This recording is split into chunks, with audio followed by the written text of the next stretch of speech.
महादेव और मेरे बीच का द्वंद इतना तीव्र हो उठा था कि उन्होंने मुझ पे प्रहार करने के लिए अपना त्रिशूल उठा लिया था।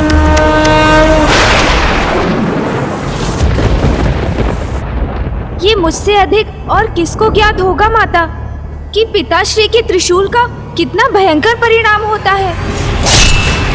सत्य कहा गणेश तुमने, किंतु अचानक फिर मेरे मन में एक विचार कौंधा।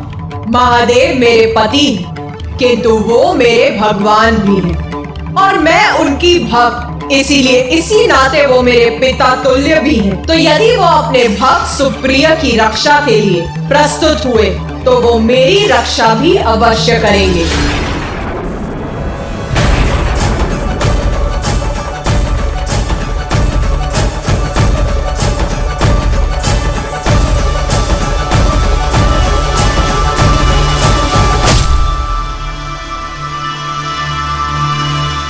ये स्मिथ, हास्य क्यों है आपके मुख पर? क्या आपको इस विकट परिस्थिति में भी कोई हास परिहास की संभावना दिखाई दे रही है? आपकी पत्नी, आपकी सहभागिनी अवश्य हूं मैं नाथ, किंतु आपकी भक्त भी तो हूं। फिर आप मुझे क्षति कैसे पहुंचा सकते हैं? आप तो परम दयालु जगत पिता महादेव हैं। आप मुझे क्षति कदापि नहीं पहुंचाएंगे। आप मुझे क्षति कदापि नहीं पहुंचाएंगे। आप मुझे क्षति कदापि नहीं पहुंचाएंगे। उचित कह रही है देवी आदिशक्ति। एक भक्त की रक्षा के लिए मैं अपने अन्य भक्त को आहत कैसे कर सकता हूं? मैं भगवान हूं, अपने भक्तों में भेदभाव नहीं कर सकता मैं।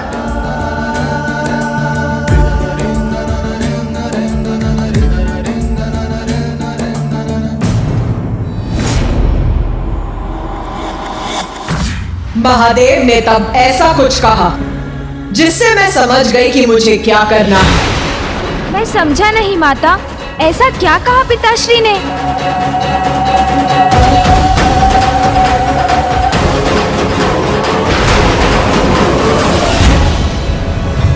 आपके इस कथन से अत्यंत प्रभावित हुआ हूं मैं। आपको वरदान देने के इच्छुक हूं।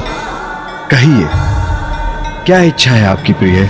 स्वामी, कुछ समय पूर्व तो आप मुझसे युद्ध, मुझे नष्ट करने के लिए आतुर थे, और अब आप मुझे वरदान दे रहे हैं। इसीलिए तो आतुलिक प्रेम करती हूं मैं आपसे नाथ। और मैं ही नहीं, समस्त संसार के स्नेह और श्रद्धा के पात्र हैं आप, क्योंकि हम सभी के भोले नाथ हैं आप।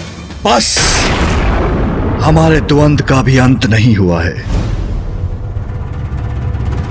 आप वरदान मांगिए, उसके बाद हम युद्ध पुनः प्रारंभ करेंगे। देवी आदिशक्ति, स्मरण रखिए, जिन असुरों की आप रक्षा कर रही हैं वो तामसिक प्रवृत्ति के हैं। वो तामसिक प्रवृत्ति के हैं, और तामस तो अज्ञानता से उपजा अंधकार है, जिसे मिटाना अत्यंत आवश्यक है।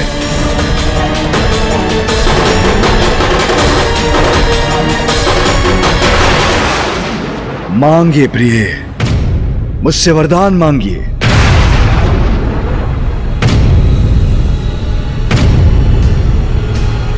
जिन असुरों की आप रक्षा कर रही हैं वो तामसिक प्रवृत्ति के हैं। वो तामसिक प्रवृत्ति के हैं।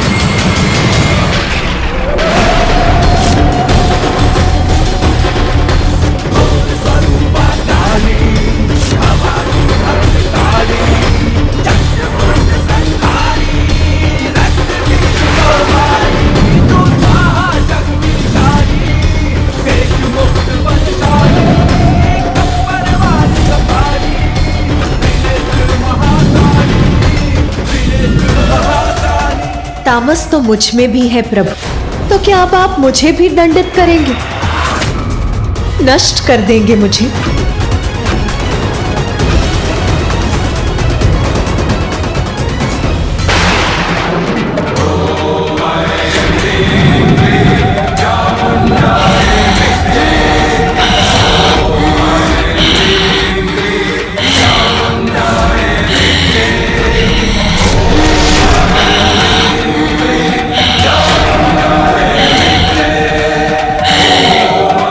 माता के अनेक रूपों में ये कदाचित उनका सर्वाधिक प्रचंड और उग्र रूप है। हमारी रक्षा करने के लिए युद्ध करने के स्थान पे ये क्या कर रही है देवी आदिशक्ति? मेरा क्रोध, मेरी उग्रता, मेरा तामस आपके समक्ष है। तो क्या अब आप मेरे तामस, मेरे काली रूप को भी नष्ट करेंगे ना?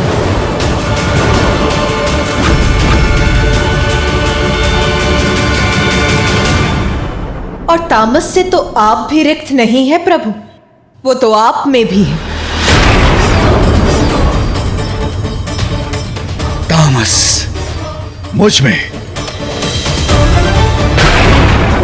आपके कंठ में स्थित ये हलाहल विष तामसी नहीं है क्या?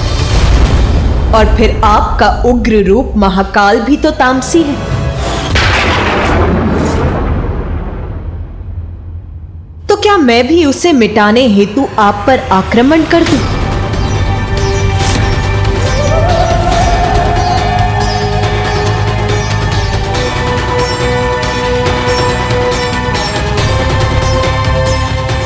प्रतीत होता है महादेव और माता के मध्य युद्ध का संकट टल गया है। वार्तालाप अनर्गल प्रलाप है। अरे युद्ध से अंत होना चाहिए इस विवाद का। देवी आदिशक्ति को युद्ध करके हमारी रक्षा करनी चाहिए। स्वामी, सतो, रजो, तमोगुण सभी हम दोनों में ही हैं और इसमें ही संसार निर्मित है। इसीलिए इन तीनों प्रवृत्तियों के धारकों को संसार में वास करने का अधिकार है। स्वामी, आप यही विचार कर रहे हैं ना कि सतो, रजो, तमो इन तीनों गुणों का समावेश हम में अवश्य है, किंतु आपके कंठ में स्थित हलाहल विष वहां जगत कल्याण के लिए स्थित है। और मेरी उग्रता जो मेरे काली स्वरूप में प्रकट होती है, वो दुष्टों का विनाश कर जगत कल्याण ही करती है। जिन असुरों की रक्षा मैं कर रही हूं, उनकी तामसी प्रवृत्ति तो उनका स्वभाव है। और जब किसी की तामसी प्रवृत्ति की अधिकता होती है तो उससे ऐसा असंतुलन प्रकट होता है जो संसार में दुष्टता को जन्म देता है। और जब जब इन गुणों में कोई असंतुलन आएगा, तामस गुण की अधिकता से किसी दुष्ट की दुष्टता संसार पर छाएगी, तब तब मैं काली उस दुष्ट का संहार करने अवतरित होंगी।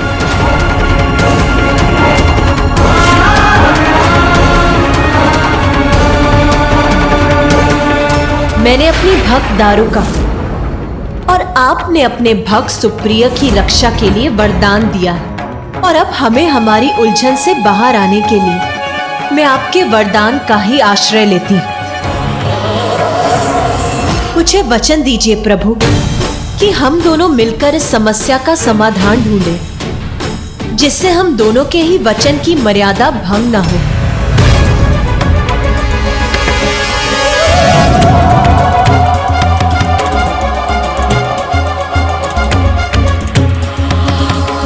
उचित है प्रिय, उचित है प्रिय, उचित है प्रिय।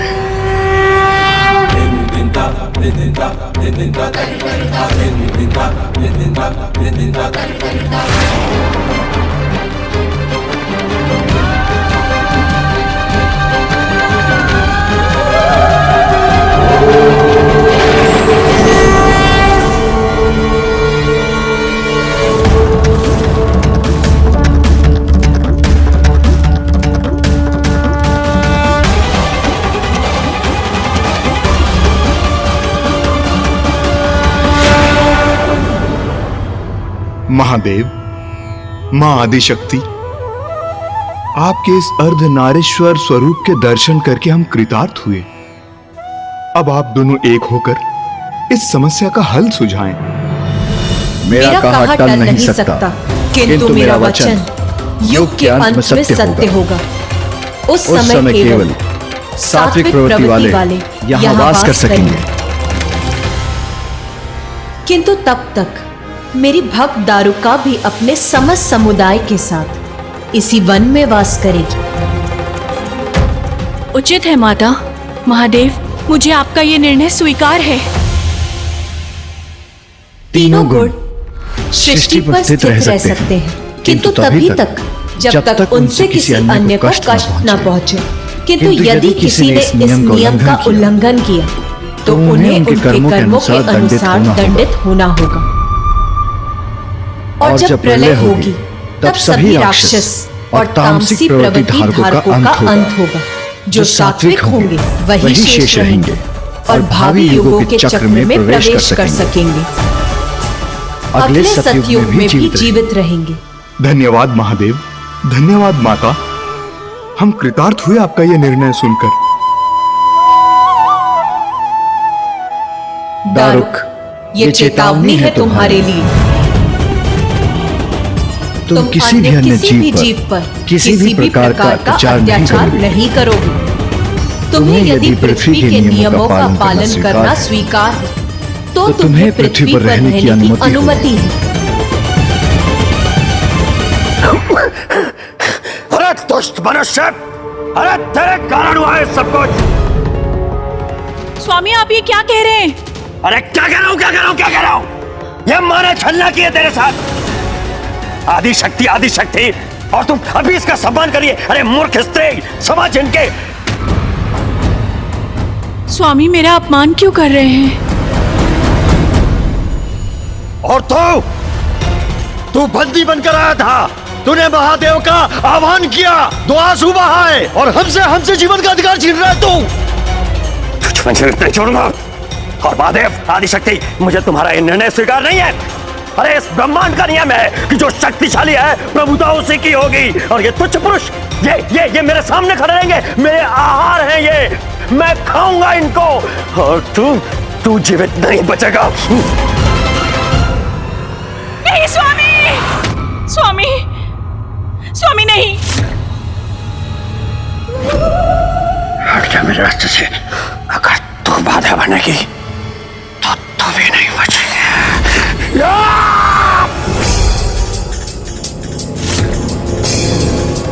ओम नमः शिवाय, ओम नमः शिवाय, ओम नमः शिवाय, ओम नमः शिवाय, ओम नमः शिवाय।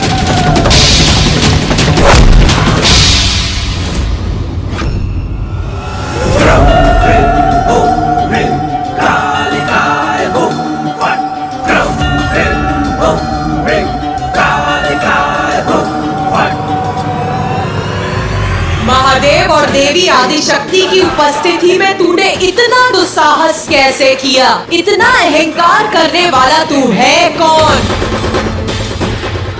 नहीं।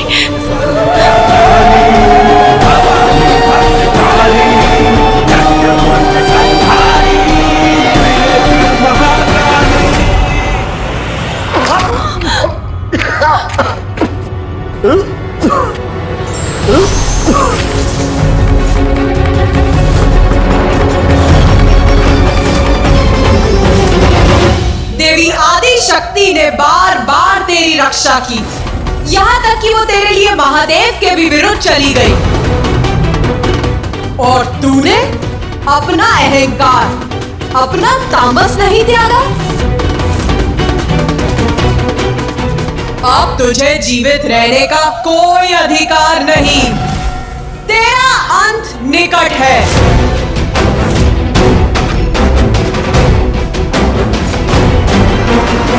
नहीं, देवी काली मेरा वध नहीं कर सकती। अब तुझे तेरे अंत से कोई नहीं बचा सकता।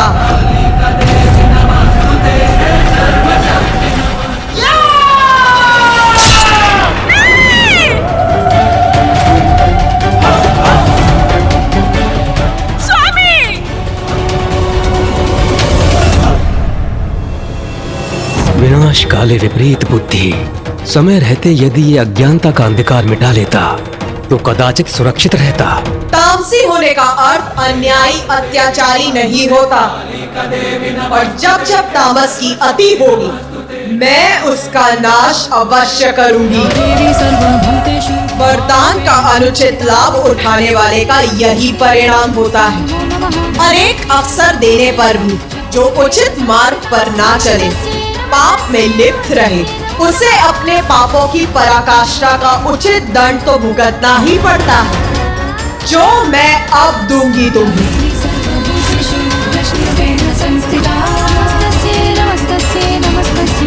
अन्याय को मिटाना मेरा कर्तव्य है, इसीलिए यदि असुर अन्यायपूर्ण आचरण करेंगे तो उसे मिटाने में मैं कदापि संकोच नहीं करूंगी। माता, माता, हमें क्षमा कर दीजिए माता, हमसे बहुत बड़ा अपराध हुआ है। मुझे नहीं ज्ञात था मेरे स्वामी इतना अन्याय करेंगे। मुझे मेरी भूलों का, मेरे पापों का इतना बड़ा दंड मत दीजिए माता। मैंने जो भी किया अपने पति के लिए किया, अब उनके बिना मेरा जीवन निरर्थक हो जाएगा माता। क्षमा कर दीजिए माता, हमें एक अवसर दीजिए माता, अंतिम बार मुझ पर दया कीजिए, मेरे पति को पुनर्जीवित कर दीजिए माता। ये आप ही कर सकती है माता, आप कर सकती है माता, आप कर सकती है।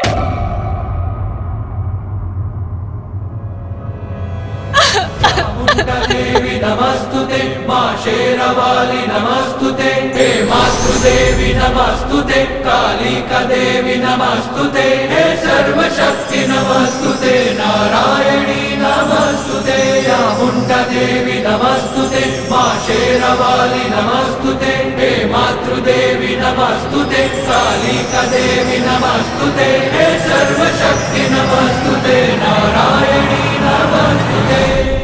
दारुका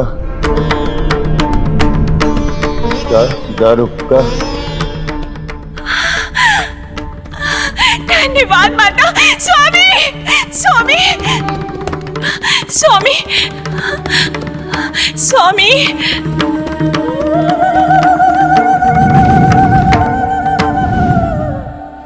मुझे क्षमा कर दीजिए, मुझे क्षमा कर दीजिए माता, क्षमा कर दीजिए।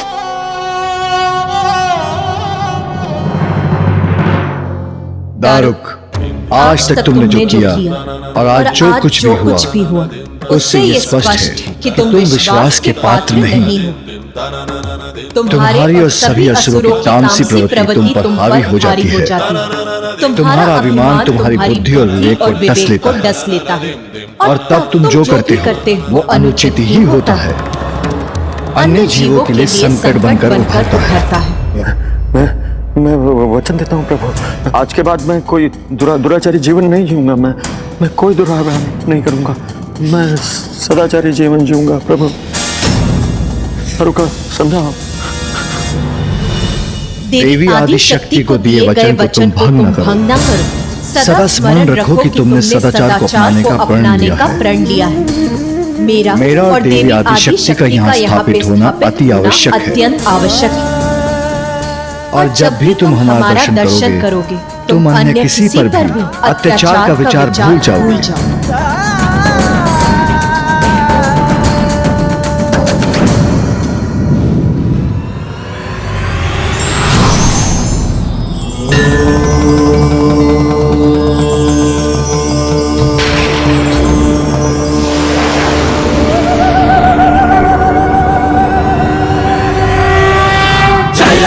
मंगला काली,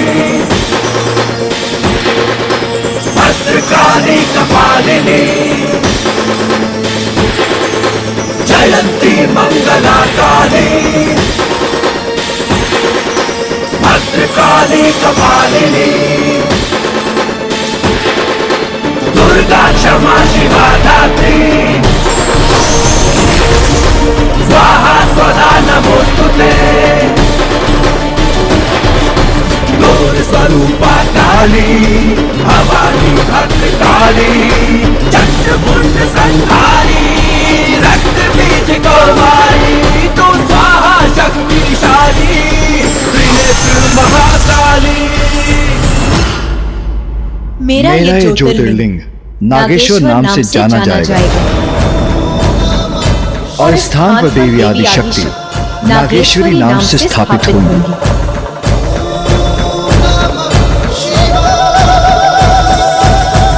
यहाँ जो प्रेम और श्रद्धा से हमारे दर्शन करेगा उसमें चक्रवर्ती सम्राट बनने की योग्यता उत्पन्न होगी।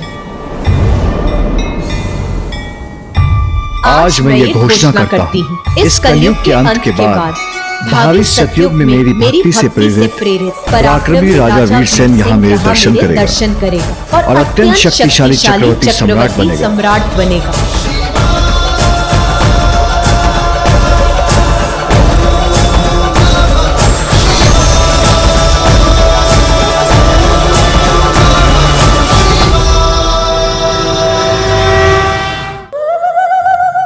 इस प्रकार मैंने तीनों प्रवृत्तियों को पृथ्वी पर वास करने की अनुमति दी।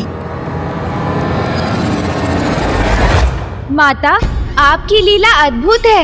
सर्वप्रथम आपने त्रिमूर्ति और उनकी सहभागिनी देवियों की रचना की, फिर जीवों के निवास हेतु पृथ्वी का निर्माण किया, फिर जीवन ऊर्जा प्रदान करने वाले सूर्य, फिर 84 लाख योनियों के साथ साथ वृक्ष पौधे से युक्त प्रकृति की रचना की।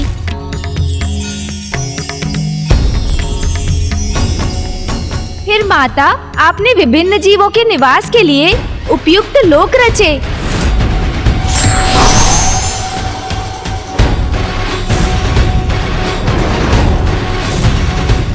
और अब त्रिगुण को एक साथ पृथ्वी पर स्थित रहने की अनुमति दी, यदि वो विशेष रूप से तामसी प्रवृत्ति के जीवन अपनी सीमा का उल्लंघन ना करें और अन्य जीवों को कष्ट ना पहुंचाएं।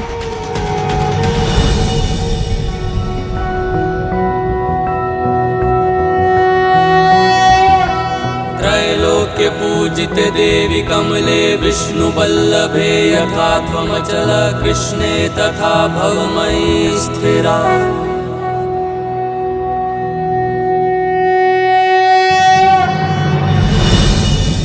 माँ, किंतु मेरी एक शंका है। शंका है या प्रश्न? माता, शंका तो प्रश्न की जननी है। शंका से ही तो प्रश्न उत्पन्न होता है।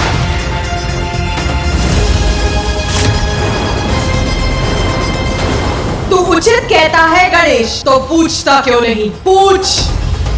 तेरी शंका से उत्पन्न हुआ तेरा प्रश्न। माँ, अब क्या सब कुशल था? क्या तामसी असुर सदाचार पर स्थित रहे? ये कैसा प्रश्न है? यदि सब कुशल होता तो मैं अपना छिन्न मस्ता महाविद्या रूप धारण क्यों करती? आपका छिन्न मस्ता स्वरूप माता?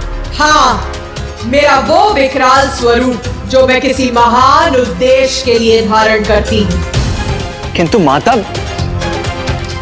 अब देवी छिन्न मस्ता के रूप में आपका प्रकट होना क्यों आवश्यक था? क्योंकि दुष्टों ने अपनी दुष्टता का परित्याग नहीं किया।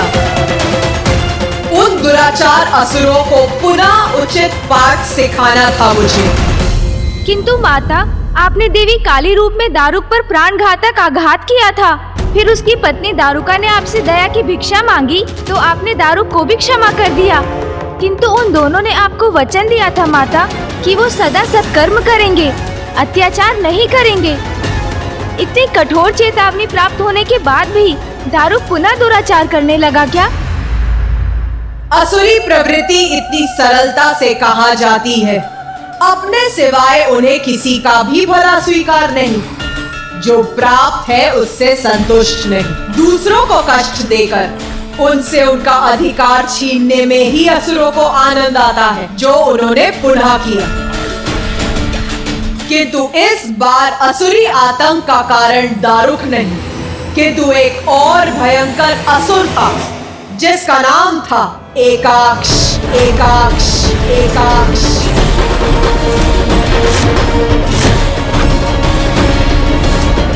दारुक और दारुका को शांति पूर्वक पृथ्वी पर अपने वन में हुए सहस्त्रों वर्ष व्यतीत हो चुके थे। सभी 14 लोकों में पूर्ण शांति थी, क्योंकि सभी जीव एक साथ शांति पूर्वक अपना जीवन यापन कर रहे थे। किंतु फिर भी रसातल में तामस गुण ने पुनः अपना शीश उठाकर राजस गुण पर अपना वर्चस्व स्थापित करने का प्रयास किया।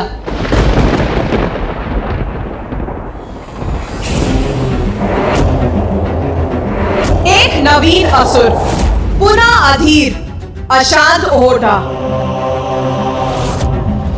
और इसका प्रारंभ हुआ। असुर एक नेत्र वाला, एकाक्ष। एकाक्ष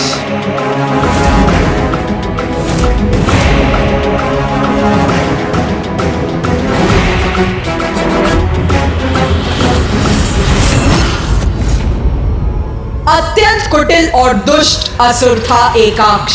उसका कुशासन रसातल को इतनी दयनीय स्थिति में पहुंचा चुका था कि भोजन के अभाव में उसकी प्रजा अपने ही नन्हे बालकों को आहार बनाने पर विवश थी।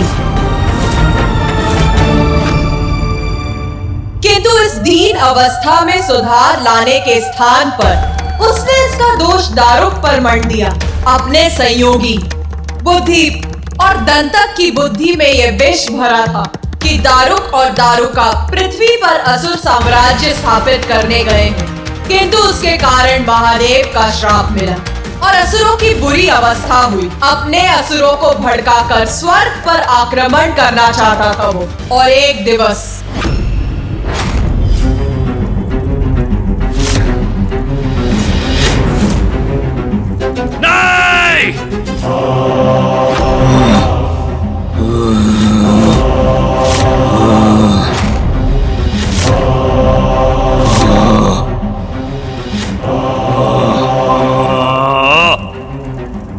और नहीं सहूंगा मैं मेरे असुरों की दीनहीन अवस्था।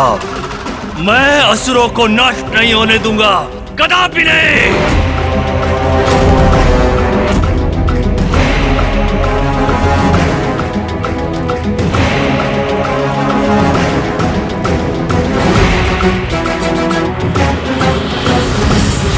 मैंने जब अपने भुवनेश्वरी स्वरूप में समस्त लोकों की रचना की थी तो उन सभी पर जीवन हेतु सभी साधन उपलब्ध किए थे। रसातल लोक भी तब पृथ्वी के समान पूर्ण रूप से संपन्न था। मैंने तो धरती पर प्रचुर मात्रा में संसाधन दिए कि सभी प्राणी अपना अपना जीवन यापन करें, किंतु असुरों की लालच की अधिकता ने इस संसाधन को नष्ट कर संपूर्ण वन को ही समूल उजाड़ दिया।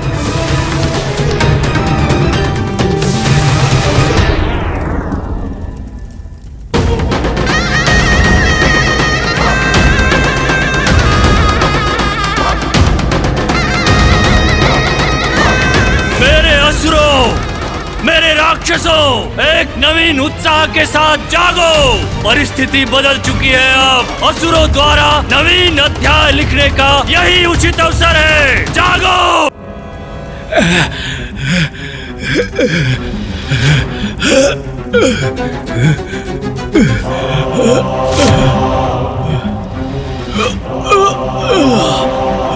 किसी भी प्रकार का भोजन चाहिए हमें, भूख लगी है हमें,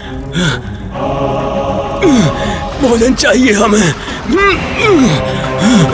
किसी भी प्रकार का भोजन चाहिए हमें,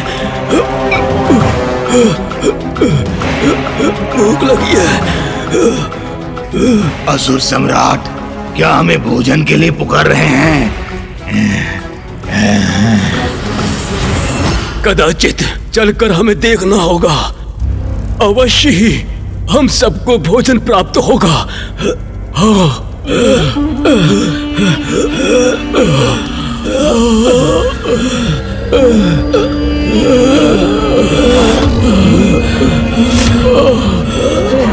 देखो क्या हो गए हैं हम। जीवित होते हुए भी मृतकों के समान हो गए हैं हम।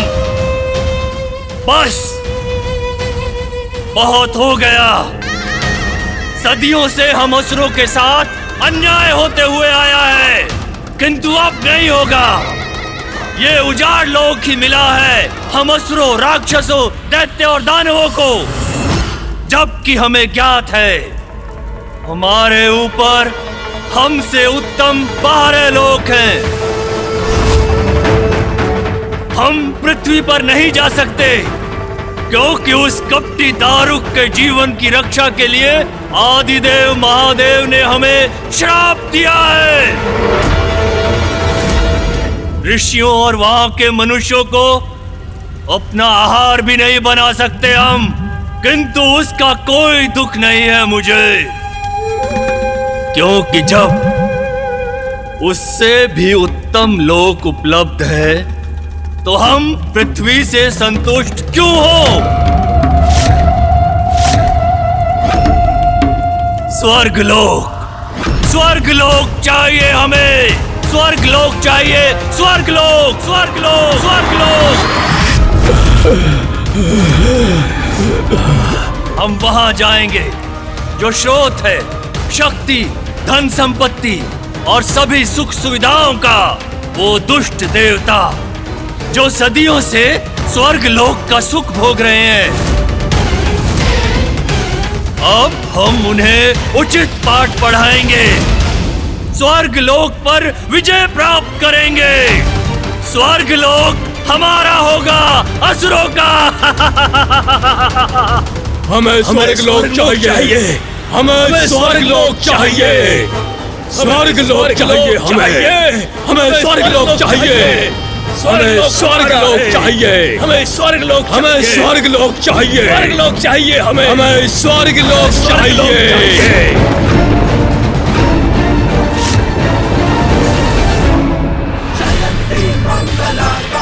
माता, ये परिस्थिति तो सत्य में विकट थी, फिर आपने क्या किया?